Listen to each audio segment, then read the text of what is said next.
All right, welcome back to a bonus episode of the Blasters and Blades podcast. So, hey, all you crazy sci-fi and fantasy fans, time for your daily dose of shenanigans over here at the Blasters and Blades podcast. Just three nerdy veterans geeking out over our science fiction passions and fantastical fantasies, a place where magic is king, the sky is the limit, and space is the place. So, without further ado, let me tell you what we're doing right now. We're getting ready to release some of the archive that we found from when we were the sci-fi shenanigans. We're going to get those up there for the posts that were brought down. We thought you might enjoy them, and so without further ado, let us roll that beautiful. Oh wait, they're going to sue me. Play it.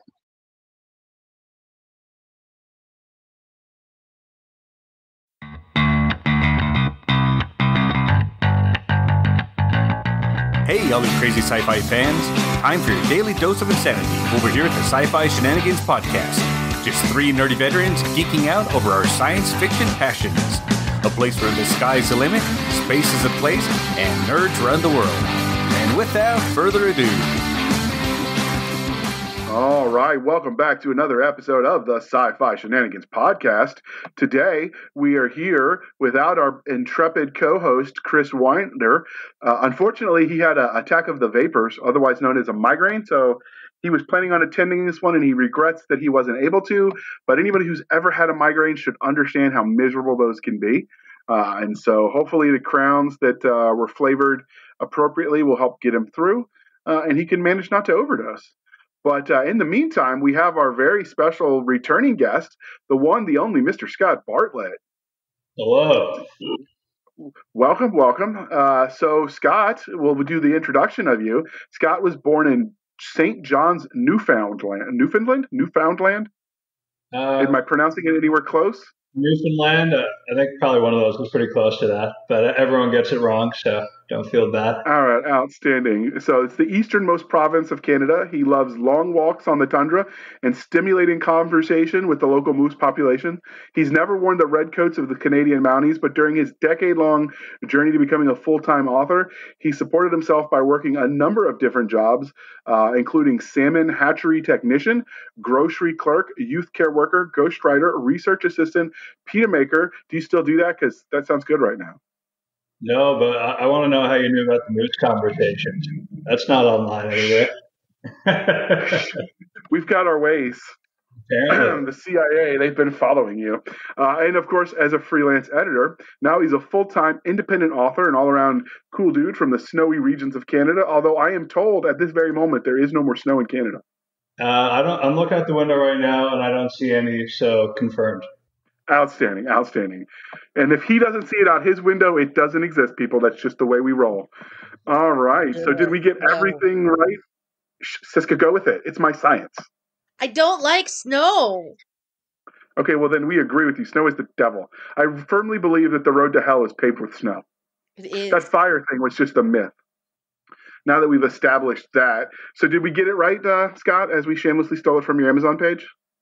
Yeah, I'm just going to have a talk with those gossipy mooses. I can't believe that they've been spilling the guts. Yeah, they spilled it all. Yeah. But all right, outstanding. So the next part of the introduction, dear listener, is how we found them.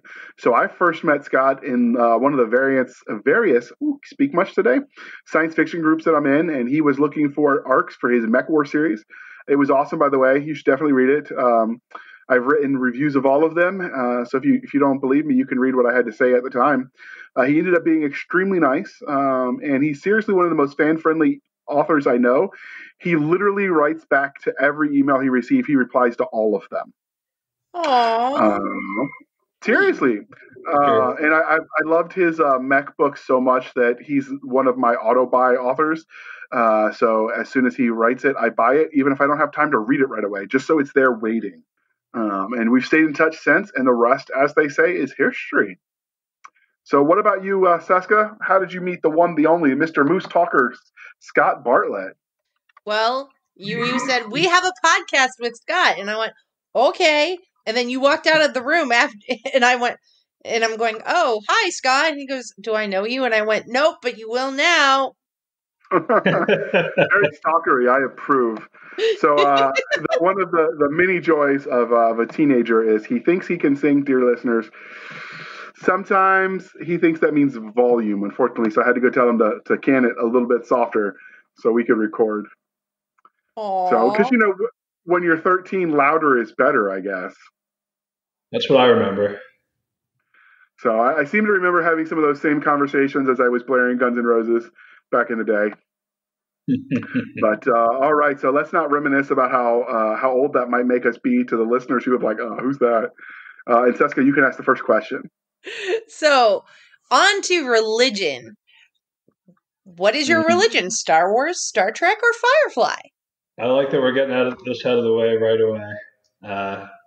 Hitting the religion question. This is a tough one. It's a bit of a toss-up between Star Wars and Firefly, but I do have to go with Firefly. I'm loyal to Mal. What can I say?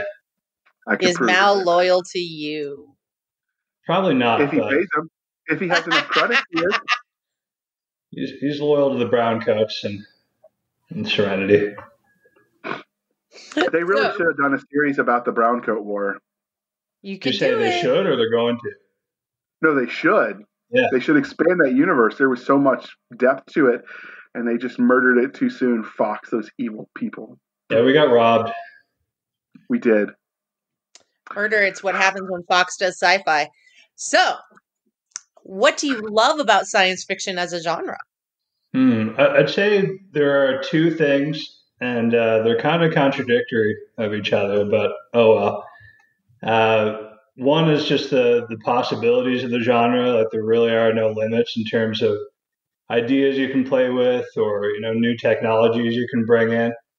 But the other one is I think science fiction really reveals, kind of ironically, I guess, what it truly means to be human.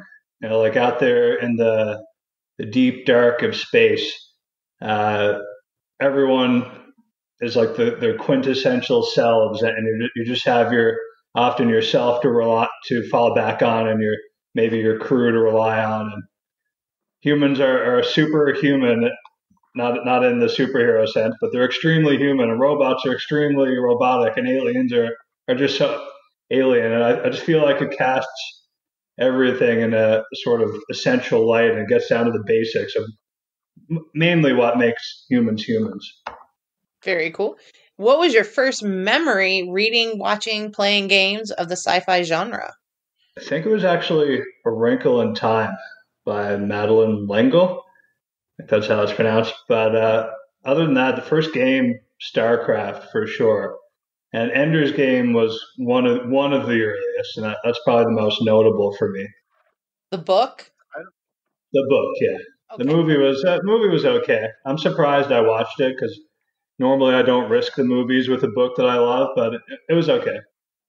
I just wanted to clarify because some people, I said I recommended somebody read Ender's Game once, and they went, but that's a movie, and I went. Did you exterminate them for their heresy? No. It's not nice to kill people at Barnes & Noble. I've heard that. I've heard they don't like that. When did they put that in the TOS? When my manager said I'd have to clean up the mess. Well, that's a fair point. And I want you to know, dear listener, if Scott, who was raised in Canada where they speak French too, couldn't pronounce Madeleine whatever from A Wrinkle in Time's name, there's no hope for the rest of us, and we should just give up and move on. Aww. Not that I'm going to be any better. But, so how did your love of the sci-fi genre transition you into what you're doing now, the writing of it? It really did come down to the ideas for me. Like I tried writing a few different genres. I tried medieval comedy, believe it or not, and contemporary fiction. But when I was reading, it was always like the cool ideas that led to like awesome character interactions or fight scenes, and that's what really made me want to go from having these awesome experiences reading to giving readers those same awesome experiences. So I guess it was just that seeing authors I looked up to playing around with these awesome ideas, and I said, hey, I want to do that. Okay. Awesome. So, what would you say is the single largest influence on your writing? Is there an author you always enjoyed and try to emulate? Or is it a specific experience? Like, it's hard to really pick one. I feel like there have been so many. But well, then give if us I your had, top 5 or 3. JR wants I, to go I home would. tonight. If I was going to pick a main one, like if I had to put one at the top of the list, it probably would be Ender's Game. Like, I still feel like that's influencing me even till now. And a recent book that came out, Mothership, was a rewrite of the first book I ever wrote, and that was heavily influenced by Ender's Game. So I'd say, to an extent, Ender's Game is still influencing me. So that's probably the one that I would choose if I were going to choose one. And so that's not the book that we're here to talk about, Mothership, but I literally just finished it. I'm working on my review of it now, and I will say it was amazing. Yeah, You should definitely check it out. And the cover, oof, yeah, that should be a poster on your wall, people. Yeah, Tom Edwards. Definitely a poster on JR's wall. If my wife would let me, I would have all the covers on all the walls. That sounds good. I must have been the cool wife because I never had a problem with that. Well, unfortunately, polygamy is illegal in the U.S., so I'm stuck with what I got, I guess. All right, save me from myself, Cisca. Okay. Transitioning from the writing side, let's talk about things from a fan angle. Have you ever spotted your book in the wild? So I haven't actually seen it in the wild myself. I have heard of some of my books cropping up at like local flea markets and craft fairs and like yard sales and stuff. Before I went online with my writing, I was doing a lot of local craft fairs and shows and things. So I guess they sort of percolated through the local community a fair bit. But I was talking to someone a year or so ago who had run into someone over in Ireland who apparently likes my books and reads them. So I think that's the closest thing I've had to running into a complete stranger, unless you count Leo Vaccaro, who'd read my books before, and I met him in Vegas, and that was really cool. He's also. What about the Etsy sale? Someone was reselling your book. That counts, I guess. Right? Yeah, on eBay. It was eBay. Okay. Yeah, that was cool too. I guess like in terms of like stumbling across someone reading my book in real life, that hasn't happened to me yet. Although I guess I've seen people reading Kindles, so you never know. That's the other thing. Yeah, with the Kindle, it gets a lot harder because, especially, social distancing, you should not be standing and trying to read over somebody's shoulder in the social distancing era, people. Very true. And yeah, most of the books I sell are either ebook or audiobook. So it is, I guess, theoretically, I could have seen someone enjoying one of my books and not known it. That would be ironic. So, what's the weirdest funny story or interaction you've had with a fan since you started writing? I'm sure you probably weird or funny could get interesting. I'm sure because you email with them so intensely. Yeah, he knows me, and I'm weird and funny, so it's definitely looking. Burn. It seemed like to me that like most people who have emailed me are they seem normal to me, or at least more normal than me. So maybe that's a comment on me and how weird I am. But in terms of funny, the people in my Facebook group, which JR is very active with and he helps me out with, they're very humorous. Lots of great memes going around there. So Scott Bartlett's Spacers, if anyone wants to, if you're a space opera fan, looking for some funny sci-fi content, they're pretty funny in there. Awesome. That's great. And as usual, all the links will be in the show notes. Nice. Well, that's great because sometimes you hear crazy stories of people just being nutty online, and so it's nice to know that your fandom group is a bunch of good people. Best readers in the world. Notice she didn't say. Might be biased. Notice she didn't say sane. She didn't say we were sane though. Well, sanity is grossly you're there, overrated. JR. Yeah, well, what are you going to do? What are you going to do? Laugh at All you. right. So that happens all the time. I'm used to it. I'm married. It's what happens. So now I'll list out the various series that Scott Bartlett has written. So we have Mothership, an alien invasion book, which is currently a standalone. And if we write enough letters and we peer pressure him, maybe we'll get a sequel. We have the Spacer series, the Mech War series, the After the Galaxy series, the Trapped, the Fleet Ops series, which is co-written with Joshua James. It currently only has one book in it, so is more gonna come? Yeah, we've written book 1, and I'm working on my pass through it now. So we're hoping late July, it's going to be recorded, and hopefully it'll ship ebook and audio soon after that. And that's really, dear listener, why JR wanted to have him on, just to nag him. Probably. Someone's got to do it. But we can't admit it. So then we have the Ixen Prophecies trilogy, the Ixen Legacy trilogy, the Out of Dodge trilogy, the Finished with Life but Unable to Die Omnibus, which is basically the whole series, which is an awesome title. Very immortal of you. Did you watch that show growing up? I didn't. The Highlander? No, there could be only one. All right, so you have led a sheltered life and you need to fix that. True. Do you have something to say about that, Cisca? You gonna join in?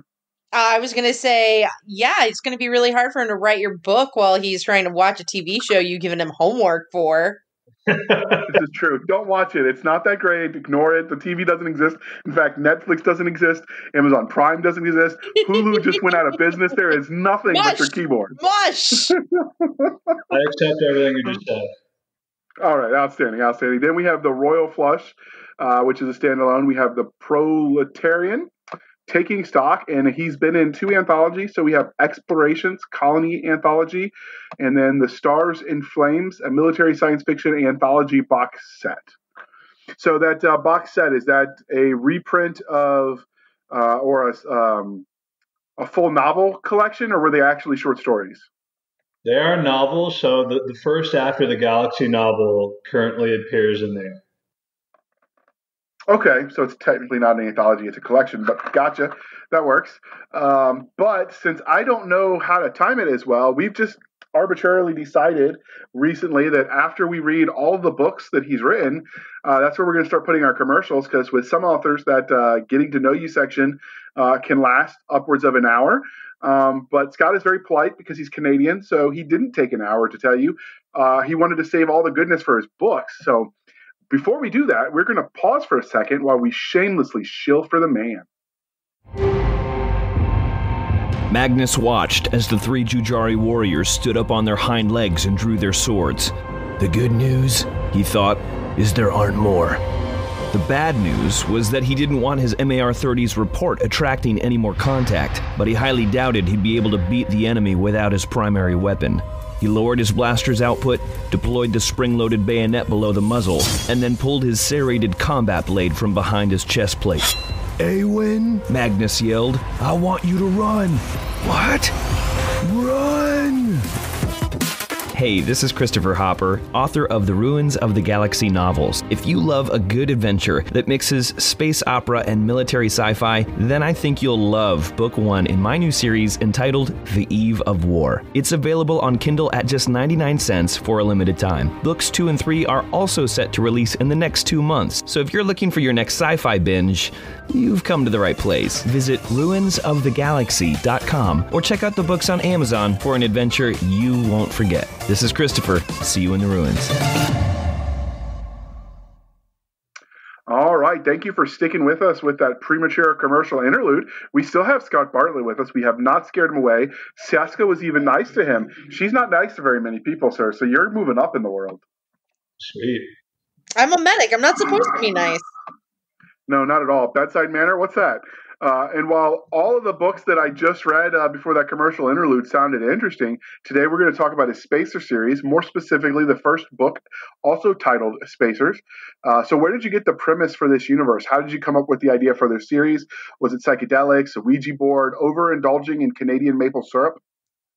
All of the above, mostly the syrup, though. I got to say, I believe it. Maple syrup's my news. No, I was looking into the game Eve Online because it sounded like it had a really cool universe. I've only ever actually played like a half hour of Eve Online, but I thought the lore sounded really cool. And as I looked into it more, I actually ended up getting distracted, not by the lore of the universe, but by the player interactions in that universe. And the game is pretty old. It's been around since early 2000s at least. I want to say it started up in 2003. So, yeah, I mean, player factions have risen and fall. These alliances and super alliances of these military corporations have taken over vast swaths of space and gone to war.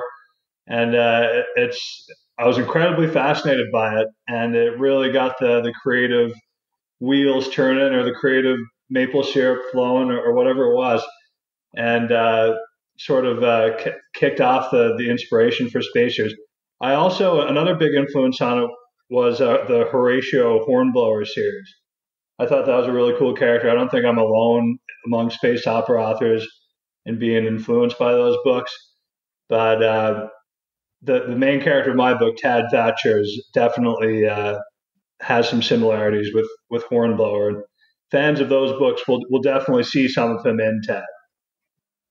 Outstanding. So before we dive in too deeply into the book itself, let's take a second to talk about that amazing cover. I've always thought you did a great job at contracting your work with Tom Edwards. And as usual, he delivers you a masterpiece. So what do you look for when you're picking your covers? What do you think makes a great fit for the genres you write in and science fiction in general? So something Chris Fox talks about, any indie authors will likely be familiar with Chris Fox. He's an indie author himself and gives great advice. But I went to his panel in Vegas this past November, and he talked a lot about something that made sense to me, which is recognizable symbols for people who love a given genre or type of movie or whatever. So in this case, obviously, the spaceship marks something pretty recognizably as a space opera. So I often default to a spaceship on one of my books. Now, that's how you sort of put it as being, part of the genre, but how do you differentiate it? So I'm often thinking about not only the shape of the ship and the weaponry that it's going to have, but also where's the lighting coming from? What angle is it going to be at? So I thought the idea that I had for the first Spacers book of the ship ascending toward the top, like going straight up, I thought that would look pretty cool and triumphant. And like you said, it turned out really well. One other thing I'll say about covers and what I think makes a good cover is have as few elements as possible.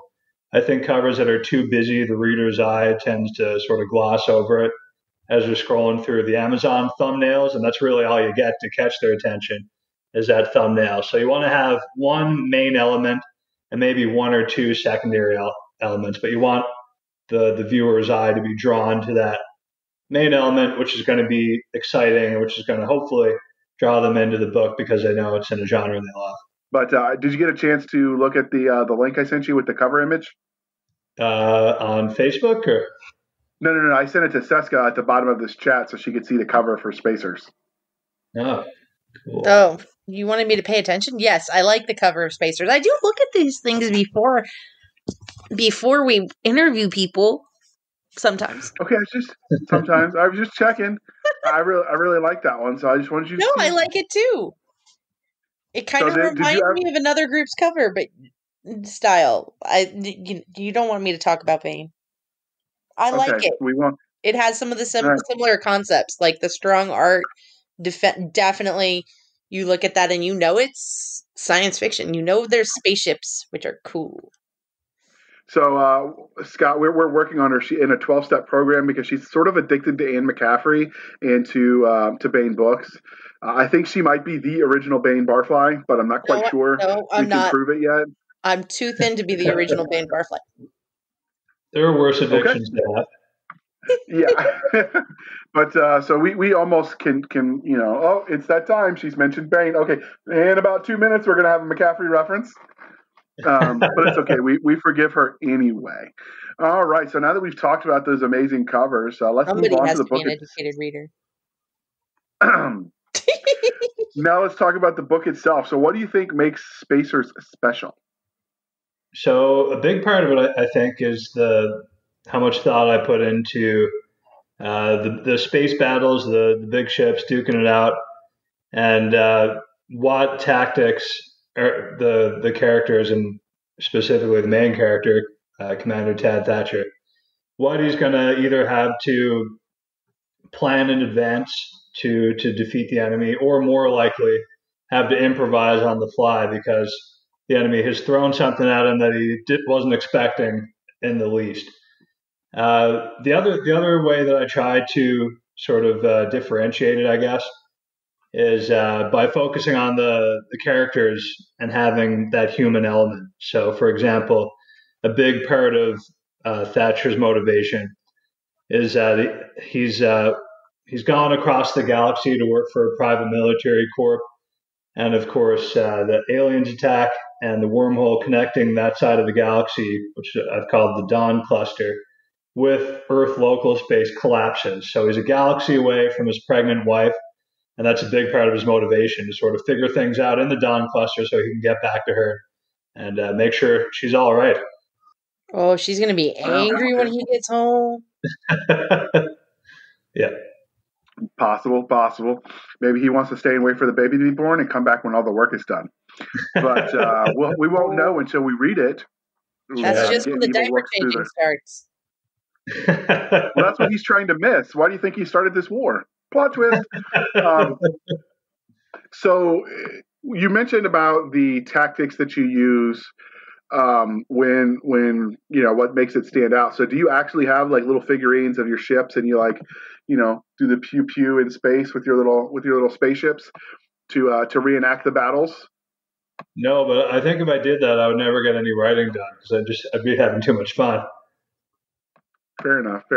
Although as Tom Edwards sends me more of these 3D prints, that does become a very real danger. How do we get these 3D prints? Asking for a friend. Right now, mostly by messaging me or maybe posting in the group. We don't really have an official order form or anything, but we've sort of dialed it back with all the current craziness. But hopefully soon we're going to be stepping that up again. Fair enough. Long story short, if anyone wants one, shoot me a message. All right, and he does answer all those emails, and all of his contacts will be in the show notes. So following that, what science fiction tropes do you feel that Spacer hits the best? I'd say Maverick Captain is a big one. So in this universe, space warfare is very new, despite the fact that they've had warships for the better part of a century, warships capable of traversing space. They really haven't been tested very much, other than a brief war with the aliens that invaded 50 years ago, who are now back. And a lot of the warfare that's happening now occurs in the Dawn Cluster. Of course, I don't know what's going on in Earth local space, but what's called the United Nations and colonies are no longer able to really maintain the peace and keep security in the Dawn Cluster because they can't call for backup from their main fleets, which were stationed at Earth local space. So as they lose control, you have more pirates rising up, and you also have old rivalries between private military corporations sparking again. So long story short, space warfare is very new, and Thatcher finds himself with an opportunity to be at the forefront and to be kind of writing the textbook on space warfare as he goes. All right. Being at the forefront can be a dangerous place to be, but hopefully he lives through. But I'm going to guess it's okay because it's a series, but we never know. Some authors kill the main characters off at the end. So you've got to stay tuned, dear listener, and keep reading. That's exactly right. So following that, what subgenres or genres do you think your novel best fits into? I would say probably Space Fleet. It's between space opera and space fleet, but like I said, there's a big focus on military tactics and also military, culture and structure. So, and the tactics are also constantly evolving, and so is the tech. So, I mean, definitely we do see a lot of that in space opera, but I feel like the focus on the military probably pushes it into Space Fleet a little more. All right, that's a good answer. And now onto the story. Sorry, it's been a long day. Why don't you tell us a little bit about your main character? What makes him or her unique in the field of science fiction? It does sound like it's a him, though. It is, yeah. Commander Tad Thatcher. I think what makes him unique is, and obviously he's not the only character like this, but he has flaws that I think are relatable. So, he starts out as not perfect. He's a bit of an authoritarian, a bit of a hard ass. And his expectations are too high, I would say, for his crew. Now, that does have some positive results, but it leads to problems later on. And that's part of his sort of character arc, learning to, I guess, interact with his crew more as, humans and collaborators while still maintaining the authority of the chain of command. So, whereas I guess in some books you have a character. What's that? I said that can be a slippery slope. I've had those lieutenants who come in and they want to be everybody's best friend, and it's like, yeah, that's nice, but sometimes you got to actually be the boss, dude. Yeah, no, you're absolutely right. There's a balance to be struck there, I think. I think he's just too far on the authoritarian end, and people have actually picked up on that in reviews, maybe not realizing that was the arc that I had planned for him to become less authoritarian as the series goes on. But part of that is because he also has this famous grandfather, Edward Thatcher, who played a principal role in defeating the Xanthic, the main alien species, 50 years ago. And he perceives that his grandfather was this huge hard ass. But I'm working on a prequel story now that gets into that and shows that wasn't necessarily the case. But I don't want to spoil that too much. That's coming out soon. After Mothership 2, right? Of course. No, it's gotta come first. Yeah, unfortunately. Sorry, JR. Grr. So were there any secondary characters that were especially memorable to you? And tell us a bit about them. Yeah, I would say Veronica Rose, for one. She's the CEO of the PMC that Thatcher ends up working for, Frontier Security. And they have an interesting dynamic there. It's sort of like a will they, won't they situation. One which will they, won't they kill each other? Not quite. The other one. Oh. Yeah. So the one he doesn't want his pregnant wife to know about. Exactly. Yeah. So there's definitely some tension, if you will, between them. I've just finished book 3 in the series. I won't say whether that's been resolved or not by book 3, but I do think that's a dynamic that readers have been sort of interested in seeing resolved. A couple others, one being Hans Middleman, who is the sort of the spy master for Frontier Security, and the other being Simon Mole, who is the both CEO of Sunder Incorporated, and he's a captain of their flagship, the Victorious. And those guys are both super memorable for me too, for their own reasons. They both clearly have hidden agendas, and neither of them have fully come to light yet. And for me, knowing what I have in store for the readers later on, I just get this like sick pleasure of knowing what I'm planning. That's evil. Enough said on that. So speaking of characters, have you ever redshirted a fan while creating the people whose lives you fill up in your novel? And importantly, have you killed JR yet? JR so far has survived. Sorry, JR. Apparently I know. He'll get to it. He has to. I need to die. I would be open to doing that. I actually, on my Patreon, I have a perk that where you can get redshirted. So I've redshirted a good number of my patrons. One reader I redshirted, Sheila. She has a cat, Saber, who she keeps me updated on and sends pictures and things. Very cute, very playful cat. And so I named the ship, the pirate ship, after the cat. So it's called the Saber. And a character was named after Sheila. So the pirate captain was named after her. And of course, the ship proceeded to get blown up because she was getting redshirted. So these things happen. You know? Sometimes they happen deliberately. I've had that question asked. It's a funny one. I enjoyed the red shirt question. It's a great one. If you ever met your characters, what would they do to you? Would they make your life hell? Would you feel comfortable around them? No, not at all. I'm extremely sadistic to my characters. Like these books are no picnics. I really put them through the ringer. You know, I'm like, what was it Robert Jordan used to say about writing The Wheel of Time? Is like a vengeful god with his fist down in the middle of these characters' lives. That's my approach to character writing. I really don't think they would like me, and no, I wouldn't want to meet them for that reason, unless they didn't know who I was. How? At least he's being honest. That's how it is. Being very honest. Especially the mech warriors people. That was brutal. Oh yeah. They might have gotten it either the worst of all or it's up there for sure. Although I'm about to start the Spacer series. I haven't read this one yet, but the pregnant wife left at home, she might have words for you. Oh, having been the pregnant wife, I have words. Not nice one. Yeah.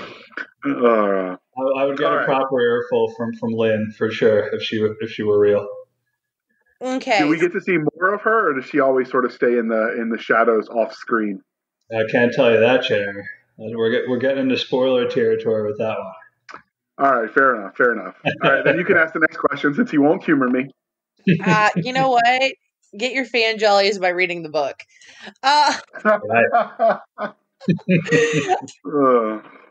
Does your story have a bad guy for the main character to confront?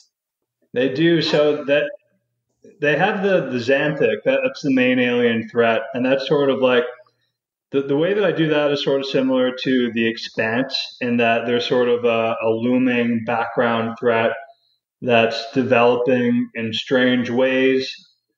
But in terms of like an individual that you could really call the bad guy, each book has had one so far. The first book was Raymond Pegg, and he was more or less dealt with in book one. I won't give any spoilers. He does crop up later and cause some havoc. It's hard to talk about this stuff without giving spoilers. But the characters that I mentioned before, Simon Mole and Hans Mittelman, they have a lot of potential in terms of being that bad guy. And I think readers are going to be surprised in terms of which one turns out to be the bad guy and which one may not. But I won't say anything more on that subject. Okay.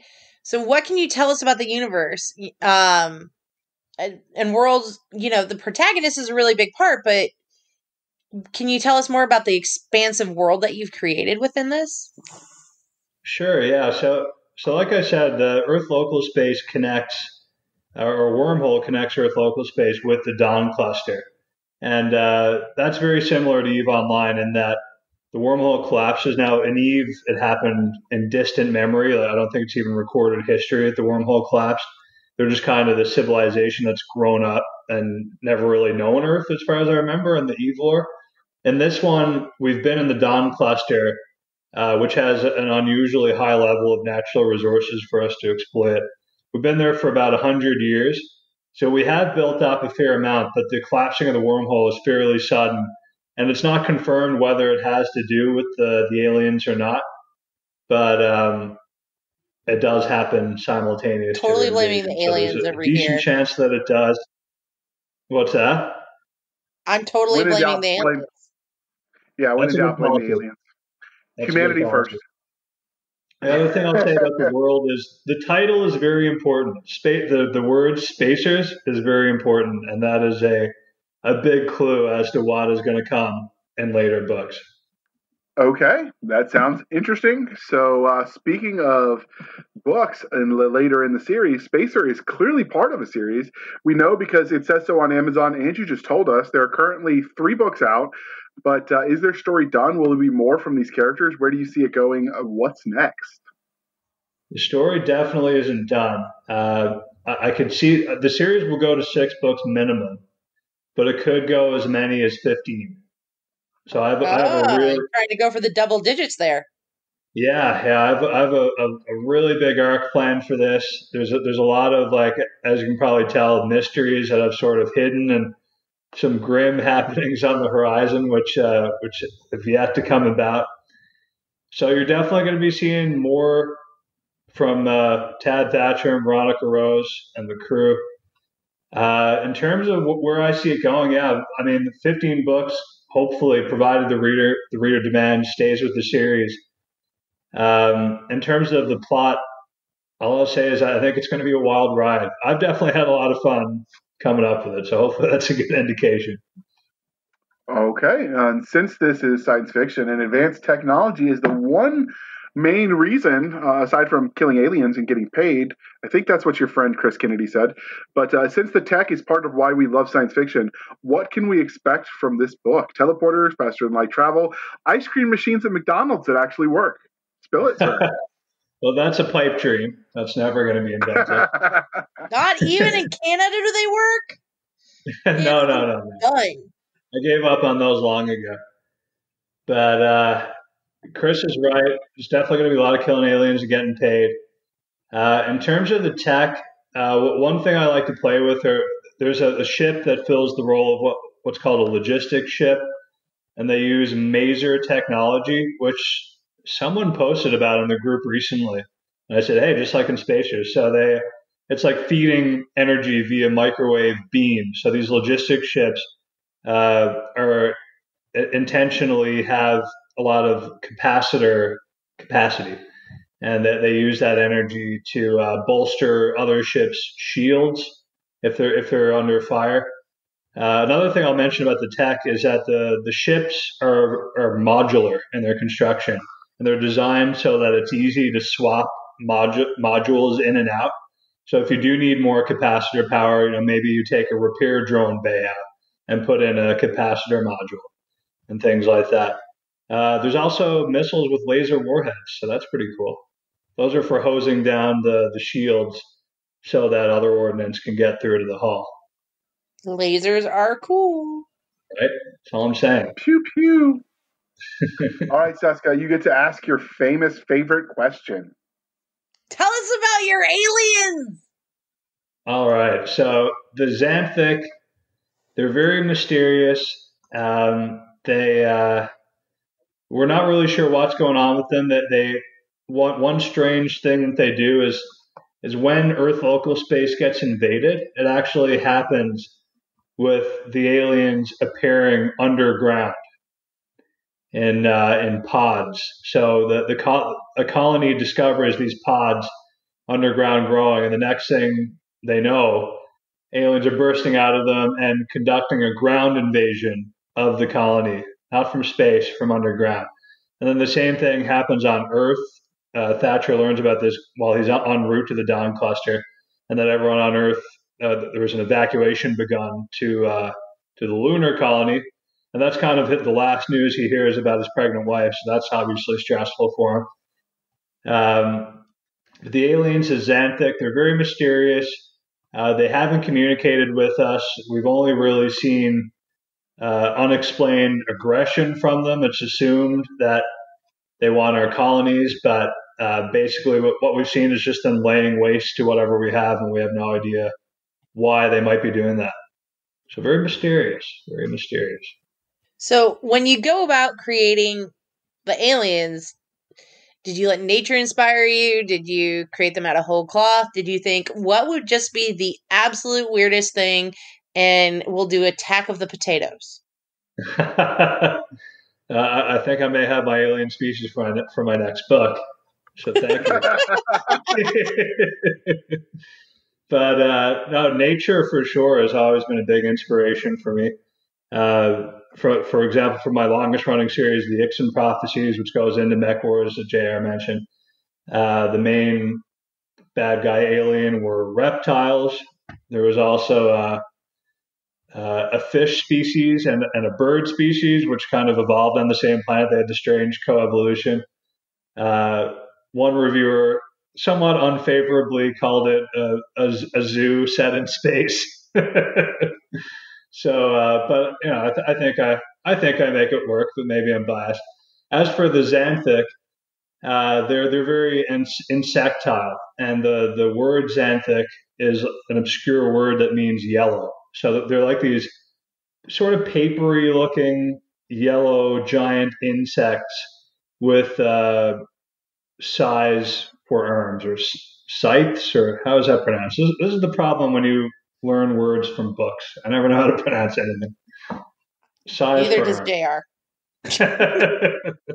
You're lucky I know how to read, ma'am. I was infantry for a reason. Pull string, go boom. Exactly. See, now you get in there. Now you're cooking with Crisco. Speaking of reviews, before she keeps making fun of me, and I want you to know my mom said I was very special. All right? Oh, I'm Stop. sure she did. She also said, bless your heart, I'm sure. My mom said the same thing. Plot twist. All right, so we've skimmed the reviews as we always do. This helps the right reader find the right books. So, dear listener, please be kind and speak your minds on the reviewing platforms. The first book in this universe has 77 reviews at the time of recording, with a 4.4 star average rating, which is criminally low. So go buy the book, read it, and then share your thoughts. 5 stars preferred. 5 stars preferred. So let's look at your negative reviews, which can be equally as helpful in proper book selection. While there were no 1-star reviews, there were a few 2 stars, and one reader mentioned that you lost him because he didn't like how you depicted the captain early in the show, early in the novel. I traced the guy back just because I was curious, because sometimes, you could find they hate everything. And I did notice that this reviewer does seem to hate all officers. So I'm sure there's some baggage there that can be worked out with his psychologist later. But does that surprise you that someone would have a problem with the way you portrayed Thaddeus? In a sense, it kind of tells me that I did my job well, because like I said with Thatcher, I meant for him to be sort of this abrasive authoritarian at the beginning. I remember the review you're talking about, and that does seem to be what he got with it. Like from it, Thatcher was too much of an authoritarian and too nitpicky when it came to the upkeep and maintenance of a ship and the kind of ship he ran. Now, when you say someone runs a tight ship, like you were saying before, Cisca, that can often be viewed as a compliment. So it's sort of an interesting line to walk there. Ultimately, your book's not going to be for everyone, and I do mostly interpret that review positively. And maybe if he'd continued reading the series, maybe he'd agree with me. Maybe he'd think that character arc makes sense. So you never know. All right, and you could tell how Canadian he was because he didn't correct me when I said Thaddeus instead of Thatcher.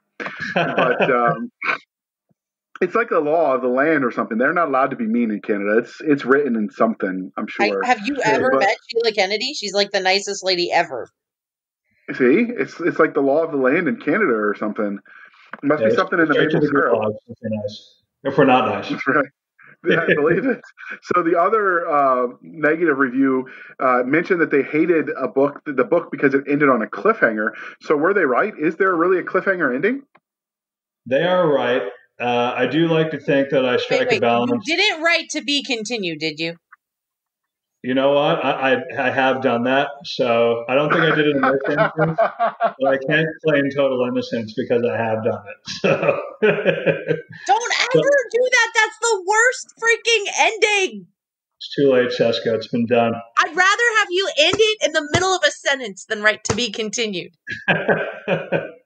In my defense, I do maintain that I think, or what I try to do anyway, is I wrap up the main story arc, and then typically through an epilogue, I'll introduce some tantalizing tidbit, like a character you thought was previously on the good guy's side coming out. I love those. I love those when they do that in an epilogue. Much better Yeah, than exactly. To Be Continued. So I try to have the best of both worlds, but obviously, some There is reviewers are going to disagree. nothing best about To Be Continued. I think some reviewers just want it to be one book. Honestly, I think some people just don't like series, which is fair. It's fair for them not to like that. But it's also what I write, so it's tough. It's tough to strike that balance. I like series. It's character. Me too. This is true, and you'll never please everybody. And I do think people like hating cliffhangers more than they actually hate them. They like hating them more than they actually really do hate them because they keep reading them. And if they really hated it so much, then the market would respond by then being less of them, if that makes sense. Whips and chains. Oh no, don't come near me. I am not touching that one with a 10-foot pole, Cisca. I'm just not doing it. I got there. Instead, we're going to move right along to the positive reviews because this is a happy show, a friendly show, a family show. Your 5-star review felt like you nailed it with your endings to quote, "The author finished a complete book before starting book 2. So were you surprised given the previous review that said, oh, it's a cliffhanger, I hate it? Not really. It's like what you said, Jerry. I mean, you're not going to please everyone. You can take any given element of a book and you're going to find people who will love it and you're going to find people who will hate it. But it sounds like from what this reviewer is saying that they agree with me that I did manage to finish up the main conflict or the main plot of the book while pointing to the fact that there's going to be a second book and interesting things are going to happen to it in it. I was recently talking about this to Jonathan Yanez, and we were saying, I mean, either there's a second book or there's not. And if there is a second book, I'm probably going to tell you about it in some way, shape, or form. So, like you said, people love to hate cliffhangers, but they are effective. They do alert the reader to the fact that there's a next book. And more often than not, it gets them reading that book. So as an author who has bills to pay, what else are you going to do? Absolutely. You get it. So another one of your readers felt like you had a firm grasp of pacing for action-oriented scenes. So how do you keep that up as the series progresses without letting things get stale? So I think this comes back to the human element for the characters. Like I said, I think that's one of the ways that I've made Thatcher unique from a lot of other characters in the genre, or at least a good number, which is that I tried to zero in and assign him personal motivations. And not only that, but make those personal facets of him a big part of why he does what he does. So I think, an action scene, an awesome battle with mind-blowing tactics, that's great. But are you really going to care if it doesn't involve characters that you're invested in? And, obviously there are many ways to invest people in a character. One is to give them flaws like I have, or give them a human element or a personal motivation that's driving them. Another way is to make them extremely competent, like Han Solo in Empire Strikes Back. A lot of the appeal of that movie is just how competent Han Solo is, and that invests you in a character. So bottom line, I think counterintuitively, getting the reader to feel like you've paced action well and for them to be invested in the action, it comes down to whether they care about the characters or not. Okay. So some of your other positive reviews felt like you set the hook early in an adventure. They felt like you setting the hook early in the adventure was your superpower. So as an author, is this where you spend most of your time, or is that just natural because you read a lot? It's definitely related to reading a lot, but this is also like one of the areas where I have the most fun as an author. And as you may have gleaned from my maniacal laughter earlier about the mysteries and the plot twists that I plan for the poor characters and spacers, it's something I have a lot of fun doing, and it's something that I think about from the get-go. As you can probably guess, I'm a heavy outliner, so I do plan the series at least in broad strokes from the beginning. And I do, especially for spacers, have a lot of mysteries and plot twists and reveals that I plan to sort of dole out as the series progresses. Okay. So to your last positive review, Your other readers were felt like your strongest point was the compelling characters you created, which you've alluded to earlier. So how do you go about creating these people that readers want to spend their precious time with? And how do you keep that up as you expand this universe? It's definitely a challenge, especially when you're writing a long series, because, like I said, Thatcher has a character arc, and the main one right now is that he's too much of an authoritarian, and he needs to learn to not only relate to his crew more, but also to sort of help them feel ownership, I guess, and to connect their own success with the success of the ship they're serving aboard more. I think that's really the role that he needs to fill. So that's a gradual process. Now he is struggling with other things like the matter with Veronica Rose and whether he's ever going to get back to Earth local space to see his wife again. So, I mean, once that's resolved, it becomes a question of, do you resolve that in one book and then have him manifest another flaw? For me, that doesn't really seem authentic. So it becomes more of a process of him gradually learning and also gradually improving as a captain and getting a better grasp on the sort of geopolitical situation between these warring PMCs, and also responding to new developments as they happen, which is it's going to be a doozy in this series, let me tell you. Okay, so with all that's going on in this, have you had any media interest coming up? I mean, you referenced The Expanse, which is definitely a hot commodity. RPGs, movies, video games, and would you even want that? Well, in terms of media interest, I would consider this a form of media interest, and I've been on. Thank you. As an indie author, I have found anyway that you don't typically tend to make the mainstream news or mainstream outlets, and I'm not sure I would want to anyway. And that's not necessarily to disparage the mainstream media, not necessarily, but they don't need it. They set themselves up for it. Yeah, no, totally. But the main reason for that is that really the readers that I'm serving are a very defined group, and they have very defined desires for what they want to see in this very specific subgenre of science fiction, military, sci-fi, space fleet. So for me to get on Oprah or something, it's really probably going to do me more harm than good in the long run, especially when you think about the Amazon algorithm and the polluting it with just this general audience data. So it's kind of an interesting thing that we have to grapple with as indie authors. And as you guys know, we have to wear every hat there is to wear when it comes to producing our books and writing them and editing them and doing cover art, whether we're outsourcing that or not. I definitely don't do my own cover art. That would be a very bad idea. But to answer the second part of your question, in terms of other media, I guess you might count merchandise as another form of media. I don't know. For the purposes of answering this question, I'll count it. And we have started doing those 3D models, which I mentioned. There's also been a lot of talk in the group of having a demand for like ship patches and mugs and T-shirts and things with maybe the ship patch on it or some cover art, things like that. So I am starting to think about that. Well, if you do the models, you could turn that into a tabletop war game.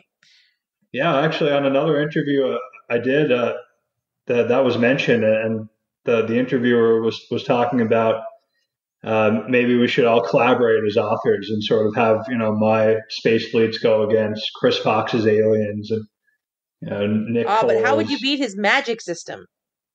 Well, good point. Good point. Yeah, Chris Fox's tech mages would probably be pretty OP against my magicless space fleet peeps. But in terms But you have the power of the angry wife, so that like negates his magic. Yeah, that's a good point. Yeah, I would probably win. Come to think of it. I never discount an angry wife. That's right. But in terms of movies and stuff, I've had readers say that this would make a cool movie or TV show. I have had like nibbles. I've been approached by a director who brought one of my earlier books, contemporary fiction, to a producer. Nothing came of that. He's since got in touch about my sci-fi stuff, and that was a few months ago. So you learn to quickly not get your hopes up about these things, but I guess it's cool to have the interest and to dream about it maybe someday. JR will dream for you. I like it. With our powers combined.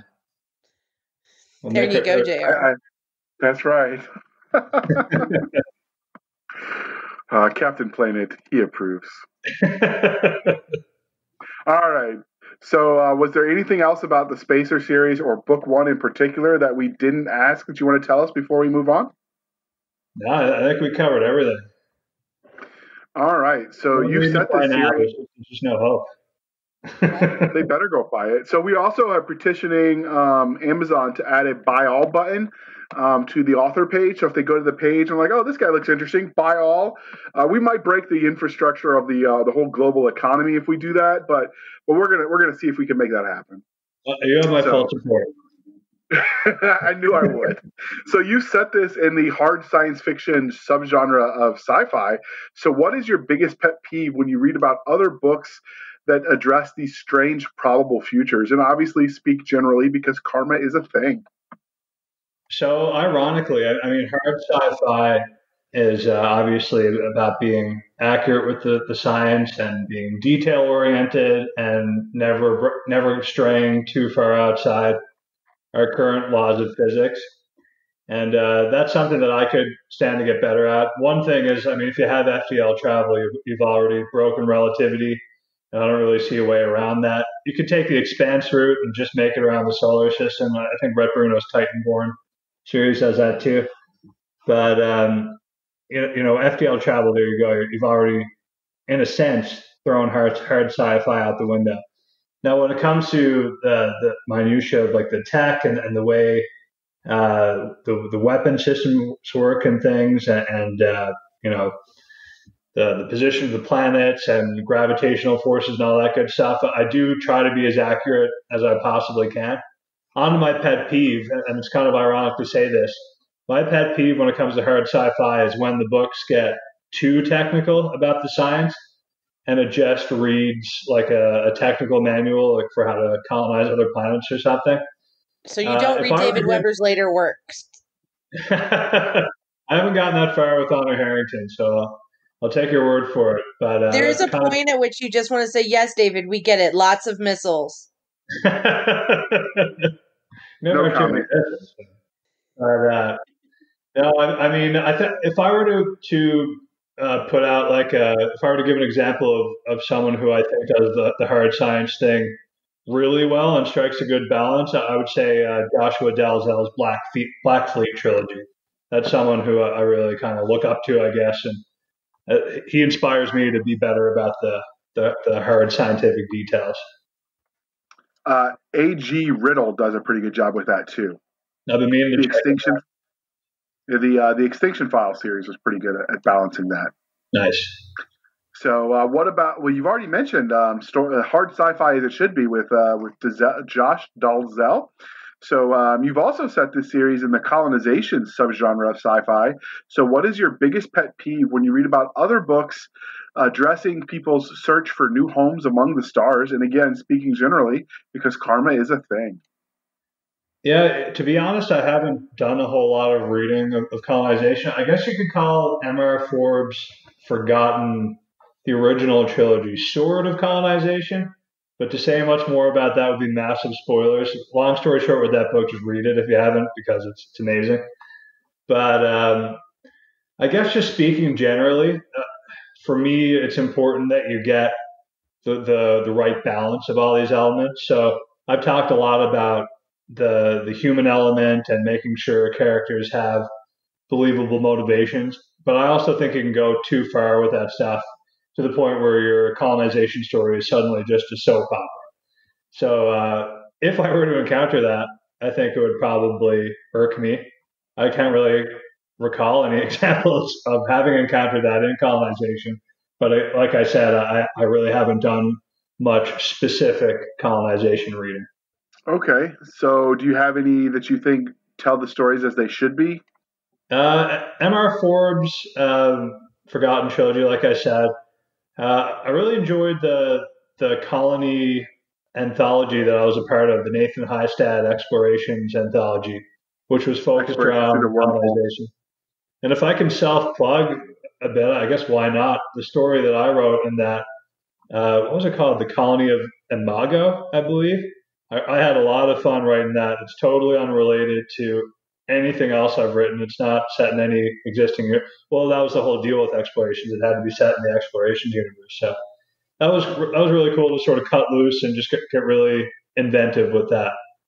So yeah. So you mentioned the Children of the Titan series, which was Rhett C. Bruno. That's actually some good colonization.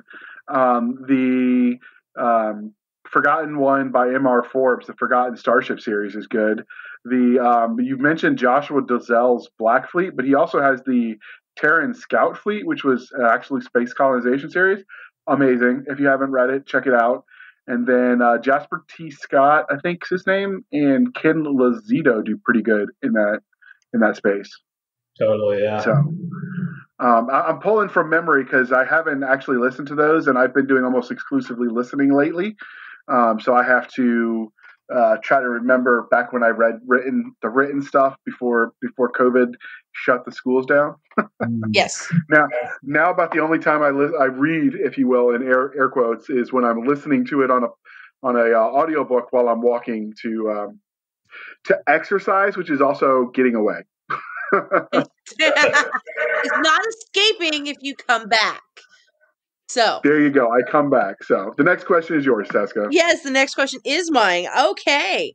Now that we talked about yours and your strong opinions about sci-fi, what are you reading in the genre? So currently, and it feels like blasphemy to say, but I'm not currently reading any sci-fi. The next one on my list, well, I'll say what I am reading right now. I just finished Words of Radiance by Brandon Sanderson, which is epic fantasy. And I'm also reading It's Your Ship, which is it's like a book written by a real life Navy captain who transformed his ship, he says, from the worst in the Navy to the best. So I'm pretty early on in that, but I figured that was pretty applicable to the kind of stuff I write. And next on my list is Terms of Enlistment by Marco Cluse. Great series. The Frontline series. That intro is a twist. I think he's up to 7 or 8 books in that one now. Nice. I actually have my Kindle here, so I can tell you what the last sci-fi book I read was. If I can just bring it up. What's that? Just loading it. So it was showing the last 3 books. I also read Brief Points recently, which is about the Naval Academy. Okay. But that's not sci-fi either. Roger. He likes to read about seamen. Got it. Busted. Yeah. It had to happen. She couldn't help herself. Well, while you try to think about that, Cisca, what are you reading in the crowded field of science fiction? I am currently reading book 6 of Chris Fox's Mage Tech Chronicles, hence my comment about, the magic system. And I don't know, I got it as a big omnibus, and I can't remember what the title of book 6 is. Yeah, 66 hours for 1 credit, you can't go wrong. No, and it's been truly enjoyable. So, and I do have to admit, he does these little previous, when you used to watch a show before Netflix, at the beginning of the season, the next season, they're like previously on, and he does those, and they're really humorous, and I've enjoyed them despite the fact that I'm listening to the series straight 1 through 7. Well, it's because he didn't obviously write it as an omnibus, so he's reminding himself probably as much as everyone else. Well, it's so funny too, because he's like, and it's almost, and one of them is like, it's like he's setting up a follow-on series or something, because in the armor of plot point, that he's like, of course the character doesn't die because the armor of plot points, and I'm like, and it just made me giggle. That's always a plus. Cisca, have you been following the RPG he's been creating around it? No, because I have just gotten into reading or listening and binging the entire book stuff. So I will eventually, when I have time, but I haven't had time to play an RPG in about a few years. I'm told that once my spawn hits 18, I might have time. I've heard that. I have some serious bragging rights that I got to flaunt here. I played in the first ever time that Chris run the Magitech RPG. I played in that game. So that's cool. How'd you manage that? Right place, right time. I'm in an author group, Sci-Fi Reads with Chris, and it's probably through that he invited me. And he was running a game in Vegas at the 20 Books to 50K conference. And it was the first night. I'd basically just gotten off a plane. I was basically punch drunk, and I'm sure I didn't play very well. That's the best time to play. Yeah, it was pretty absurd. I remember some absurd things happening. So you're probably right. Yeah, I've recently gotten into RPG gaming. The Galaxy's Edge boys have one that we do with Jim Ward, who's famous for his connections with the Dungeons and Dragons, the original foundational period of it. I am not a expert gamer, so forgive me if I'm getting all of that wrong, dear listener. But so we're using his Metamorphosis Alpha system to run a reskinned as a Galaxy's Edge, and I've been doing that. So it is a lot of fun. Once I learn more, I'm going to give Chris Fox's RPG a shot, I think. See, I grew up on RPGs and stuff, so Speaking of RPGs, I remembered, or I figured out what the last sci-fi book was that I read technically. And I actually listened to it. It was Reboot by Domino Finn. It's a lit RPG, and it's in the Afterlife Online series. Okay. But the last book in my genre was Mark Wayne McGinnis, The Hidden Ship. He's a great author as well. I like his, Junkyard Fleet series? Right, yeah, I haven't read that one. I've heard it's good. It's good. It's good. The speaking of gaming and what we grew up on, Cisca, I grew up on the Little League baseball and not coming home until the lights came on the street. So I tried to avoid anything that required me to be inside. So we had malls, so there. Maybe that's why I ended up in the infantry. I don't know. But and then as for me, I've been re-listening to the Ember Wars because I realized that I stopped the series. I don't remember what happened, but I stopped after book 2. And I own them all, so I don't know why I didn't listen. And so I went to listen to book 3, and I'm like, I have no idea what's going on. So I went ahead and started back at the beginning. So that's what I've been listening to. So finally, we like to remember the science that makes science fiction fun. And because this episode is recorded a lot closer to when it's going to air, we get to do it this week. So, Scott, is there any science you are following and excited by? So the biggest thing that stands out in my mind is an article that you posted in the Spacers group this week, JR, which is about that new camouflage in development. Okay. That was pretty cool. So that's something I'm going to use for a future book. It helped mask the heat sensors. Since not everyone's seen the link, I will link it in the show notes. But supposedly it helps mask the heat signatures from NVG's ability to see you. So it would make you essentially invisible for night optics.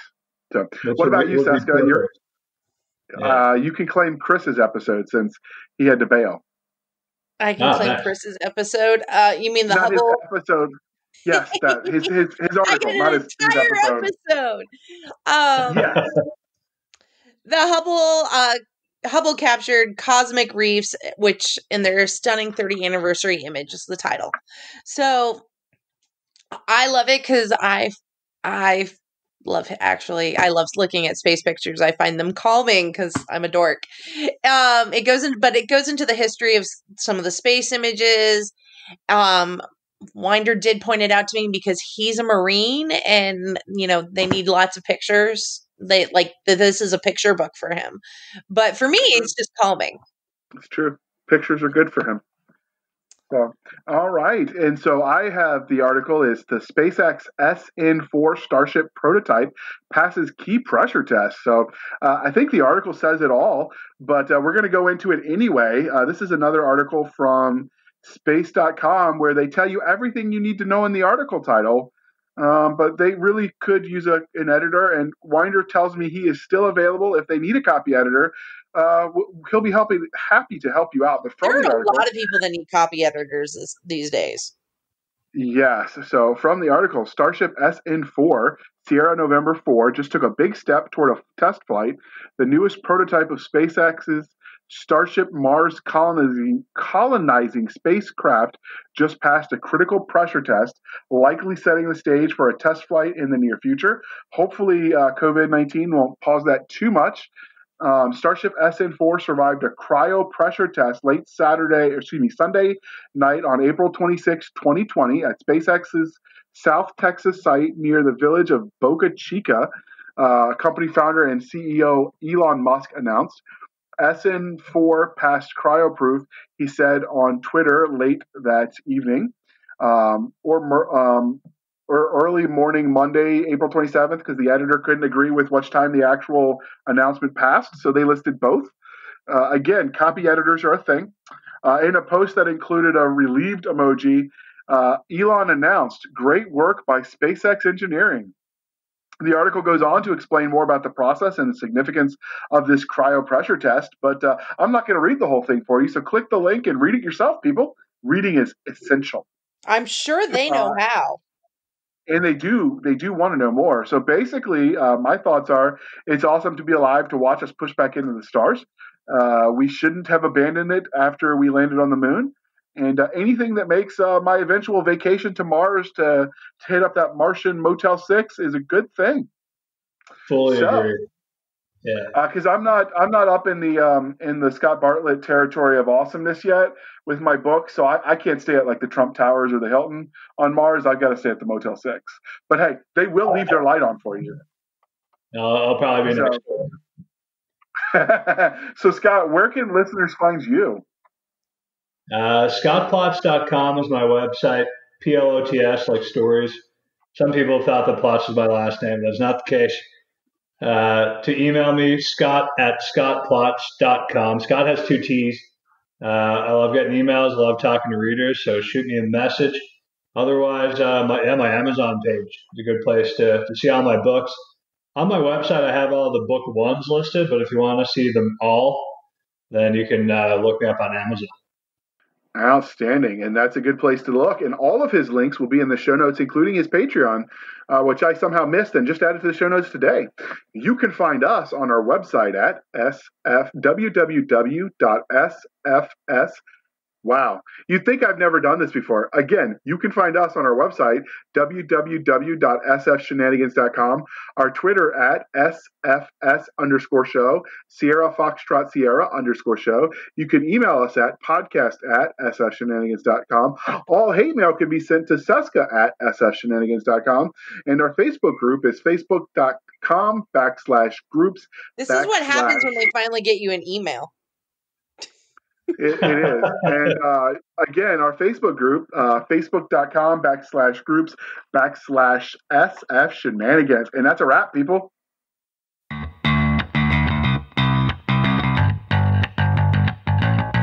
Thank you for spending some of your precious time with us. For Chris Winder and Cisca Smalls, I'm J.R. Handley, and this was the Sci-Fi Shenanigans Podcast. We'll be back next week at the same time, where we'll indulge our love of space and all things that go boom. All right. Thank you for sticking with us through that archived episode that was in the digital memory hole that we found. We thought you'd enjoy it. So thank you for spending some of your precious time with us. For Nick Garber and Doc Cisca, I am J.R. Handley, and this was the archive for the Blasters and Blades podcast. We'll be back at our regular scheduled time, where we'll indulge our love of nerd culture, cheesy jokes, and all things that go boom.